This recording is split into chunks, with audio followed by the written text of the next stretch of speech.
thing that happens is that we have a lot of, you will see children doing this all the time. Okay? Notice that very often when you look at 2 and 3-year-olds, what games do they play?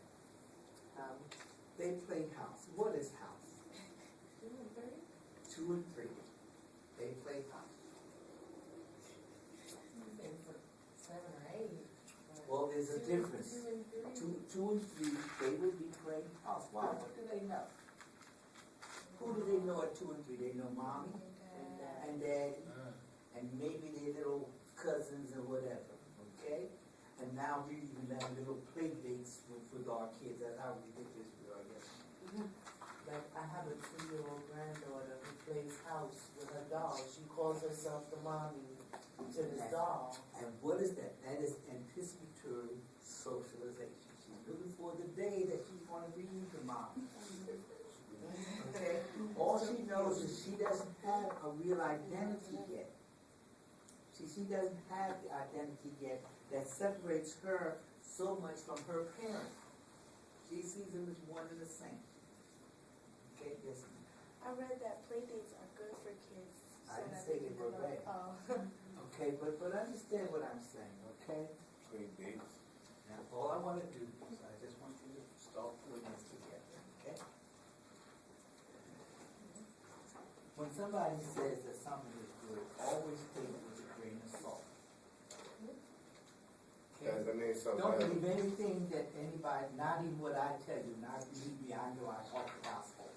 But you cannot believe everything you do. Now please bear in mind, there was a time that the doctors taught you that if you got sick, what did they do to you? Long ago, what did they do? They bled you. That's your over? You remember the doctors bleeding people historically? Okay. Note that if you look at some old pictures, you'll discover that what they used to do is that if you got sick, they said you had bad blood. Have you heard the term bad blood? One of the things about the bad blood is that they would cut you and bleed you to let some of the bad blood out of you. Okay? And then they would go further. Okay, that was step number 1. Okay? Now, what happened is somebody, and that was medical knowledge. That's what they were taught. And if you say, look, I can't be doing this, that's what would happen. You would end up dying because they would drop so much blood out of you that you die from lack of blood. Okay? When you read people, I don't want to say Jane Addams, but there's a couple other people who, when people used to get sick, they put them in a room like this and put all the sick people there and close all the windows and stuff of that nature. And the germs would just keep foaming all around. And the people got sicker and sicker and sicker. And then somebody decided that we cannot be doing that. We've got to open up the windows and let in fresh air. Okay? Notice you have to go against the grain. Notice that half of the changes that are made in society is made by people who go against the rules. They go against the rules. Once upon a time, when your mother was having you, they probably told her that she should not breastfeed. Ask her. Okay, ask her. We were going through people with breastfeeding, and then if the doctors reached the point where they said, don't breastfeed. That this milk that we're going to give you, this Ephamil, or this whatever, all this other kind of stuff they give, was better than your breast milk. And what they would do is tie the woman's breast so that she wouldn't lactate after she gave birth. It's what we do. They would tie her breast or just tape it up so that she wouldn't produce milk. And then you know what they discovered? If those kids were in worse shape than the ones who were breastfed, the poor folks were still breastfeeding their folks. Why? Because they start discovering that the woman's breast milk had enzymes and stuff in it that warded off diseases and all this other kind of stuff that the baby needed. Now they got you back to breastfeeding. You understand what I'm saying? So what I'm saying is that you've got to take all of these things that people say and just say, look, yes, this makes sense, we do so and so and so and so. When I was young, after the atomic bomb was dropped and everything, they had the kids going around acting like the Japanese were going to drop a bomb on us. And nobody had the atomic bomb, okay? The government knew it. The government knew that nobody had an atomic bomb because it was so hard to make that we only had 2 of them. And it took us about 4 or 5 years to make the bomb. We had to set up a whole city just to make the bomb. We had to pull in all our brilliant minds to come in here to try to deal with this physics about making a bomb. And what were they going to do? Okay? And so what happened is that then after we figured that out, we didn't have enough equipment to make more than 2 of them. Actually 3, because we dropped one in Arizona in the desert or something. And they said, is that what that bomb's going to do? And then we made a couple of more. Now we knew nobody else had that because we know that it was hard enough. We still have countries today that don't have the bomb. Because it's so hard to want to work out all the details about how to make the bomb. So we know that.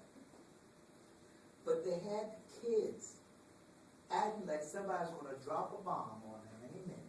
And if somebody dropped a bomb, what we want you to do is hide underneath your desk. We'll give you a warning, you get underneath your desk, and that's just protect you. Yeah, right. Now, but understand, you see, but the point is your government manipulates your mind. And we bought that stuff. And I guarantee you that if you saw what was left in Hiroshima after that bomb was dropped, there was nothing there. Nothing. Okay? And the people, even the people who were like 30 and 40 miles away, their skin is peeling from all the radioactivity. Okay? Why do you think they tell you don't play with that microwave you have? You ever notice you don't play with the microwave? Why do you think they tell you if you walk in there, if you've got a pacemaker or something, you walk in there, they tell you microwave in operation, you better stay out of it. That microwave is dangerous. It's for peaceful purposes, but it's dangerous. Because it might leak radioactivity. It might do that, or radioactive materials. Now, they taught people that, look, here's what we want to do. Protect yourself, and you should draw up get a bomb shelter. Now, they have people going out, digging bomb shelters, and stocking you with food. And then they give you an idea of what a good bomb shelter would have. You would have these little frozen dinners, and you'd have this, and you'd have that, and all this other kind of stupid, I tell you, stupid things, okay? Because what did you discover when whatever that Sandy got here? The first thing you discover is all electricity is gone. What good is frozen food with all your electricity? Okay? And what do they learn from the wars? What you learn is that what you're supposed to do when those kinds of things happen, if you're going to go in the supermarket and steal stuff, I'll tell you what to steal. Steal coffee, sugar, flour, rice, beans, and dry foods. That's what you steal. Okay?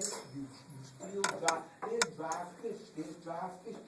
You know that you go to these streets, they have this dry cod, they have this dry, that's the stuff you take. And you know what happens? Because that stuff is going to last. And you steal salt. Because if you want to steal, if you want to find a live animal, you can't cook it right away, you salt it down and let it dry out. That's what we do. That's how you survive. But they don't give you those survival skills. They make you think you should eat steak. What good is a steak doing? Okay?